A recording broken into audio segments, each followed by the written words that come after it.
So yeah, we're all intrigued to have the Virgin Media brand come to Ireland in such a big way. Can you tell me a little bit about the brand values behind the Virgin brand and what we should expect?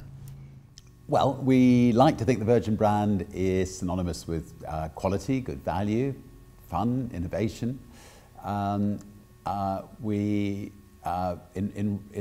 branding the company Virgin Media, we wanted to be sure that that we could deliver on that, and we believe we can. We've hit off with a new product, Virgin Mobile, which we've had overseas, so it's great that it's now finally in Ireland. And I think Virgin Media's got a great managing director here, great people, and I think they're going to be proud to work for the Virgin brand.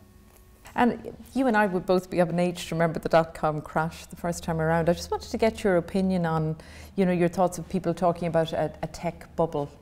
I'd just love to know your thoughts on it, if you have a view.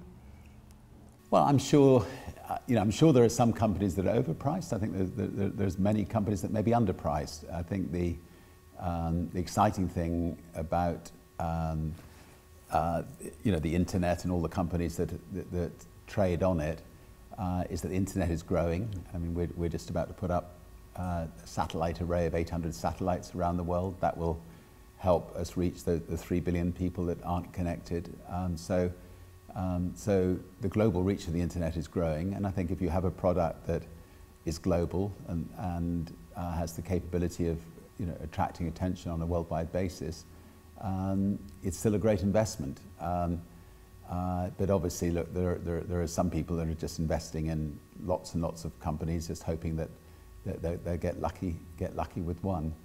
And obviously, there will be many failures, and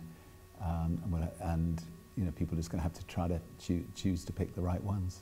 You've always been a big champion and a role model when it comes to entrepreneurship. Can I just get your thoughts on the idea of entrepreneurship being taught in schools, how important that is, and can it make a big difference in your view? I think just teaching in schools generally should be more relevant and to what's going on in real life, and it would be great if kids can realise the fun of starting businesses and becoming entrepreneurs, and be given some sort of training in the school to enable them to do that, either whilst they're at school or when they leave school. And I think that applies to a lot of things in life. Schooling just should be not just all about exams. In fact, I'm not even sure that exams should exist in school, but more about life. Very good. I follow you on Twitter, so I'd like to get your thoughts on one thing. Can you create a remarkable business while doing good at the same time, while doing social good?